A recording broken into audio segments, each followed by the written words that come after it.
Obviously, kind of a different type of week, but it felt like the intensity was there in practice, at least between the coaches and all the players. You guys kind of feel that way? Yeah. I feel like this week, we didn't play our best last week, and just coming into this week and knowing the opponent we have and knowing the standard that we need to play and knowing what the coaches expect of us and, the type of team we're going to play, we're going to need that in order to, win this game.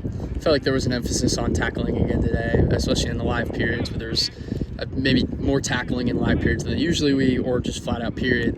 Was there kind of also an emphasis on tackling and that being really important going into Texas Tech? Yeah, of course. Coming off the game they had, tackling going to be important. We didn't put great stuff on film last week, unfortunately. So we know that that's something that they're going to look at and think that they can, get us on. So making that an emphasis and making sure that when time comes, that's not a problem for us. Tackling won't be a problem.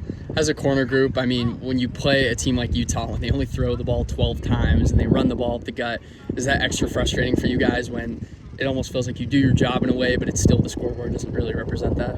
Yeah, in a way. It's just kind of frustrating knowing that you're, out of the plays and not really a factor in a lot of those plays, but just staying positive and making sure, whatever is needed during the game, same thing can happen this game. Who knows? So just being, doing your job and just making sure you're there for the team. What's kind of the feeling during a game like that when they are kind of taking guys out of a game, when you do have such a good cornerback group and a good defensive back group with safeties and all that, and you're really ineffective because they're just not throwing the ball? It's kind of frustrating, knowing that you can't, your plays are limited, in order to, change the game or change the momentum of the game. Yeah. So just being out there, just being consistent, not can't get too lackadaisical because they can throw the ball your way and then it could be bad. So just staying locked in regardless of what they're doing. Kenny kind of said it was surprising how the game turned out, at least how it played out, because this is such a returning group and a group that's improved a lot and grown a lot.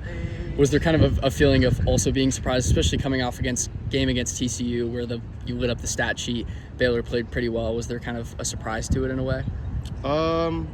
It wasn't really a surprise. We knew the weather was going to be a factor in it. So, going into the game, we knew it was going to be raining. Mm-hmm. So we know teams not going to really try to throw too much in the rain, with the ball being slippery and whatnot. So going into the game, we knew it was going to be a rainy game. We knew that it was going to come down to physicality and tackling. Mm-hmm. And I just think we didn't execute. So we just have to be better at that. Do you feel like the weather was kind of a factor in the game? I know it slowed down, but the field was definitely still pretty slippery. Mm-hmm. Yeah, it was a factor. But at the end of the day, it's not an excuse because they had to play in the same conditions we did. They just beat us. So we just have to be better at that. Kind of looking forward to Texas Tech now. What are you kind of preparing for them, and what are you looking forward to in that game? We got to be just better, just being more physical. We know their best players are some of the guys on the outside. So as a cornerback group, we just have to limit those guys that'll give us the best shot of winning. So just being, consciousness of knowing what they want to do and taking their best players out the game and just being physical. When you look at film and kind of what those wide receivers are able to do, what their quarterback's able to do, what kind of stands out to you guys early on? They got good chemistry for sure. They're a great group. You can tell they like playing with each other. You can tell they're a good group and they gel together. So just knowing that what they want to do and knowing that all their receivers are pretty big. They're all 6'3", 6'4". So just knowing what they want to do and just taking that away from them. And then kind of knowing that this is a top 10 matchup and this is kind of almost a season-changing game, that you lose a game like this, everybody's down. But if you win a game like this, all of a sudden you're back on the top. Is there an extra kind of emphasis on this being that big of a game?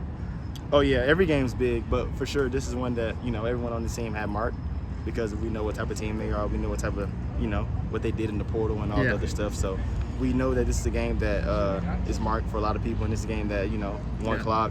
Prime time, so it's just we know the emphasis on this game, and we just preparing right now to be ready for it.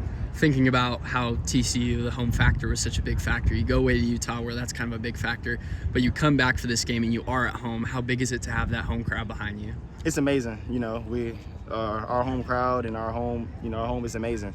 They bring the energy, and that's a big key and factor for us when we do play these games at home, as shown. Mm-hmm. So we're gonna need everything. We're gonna need all that stuff in order to, do what we want to do this game.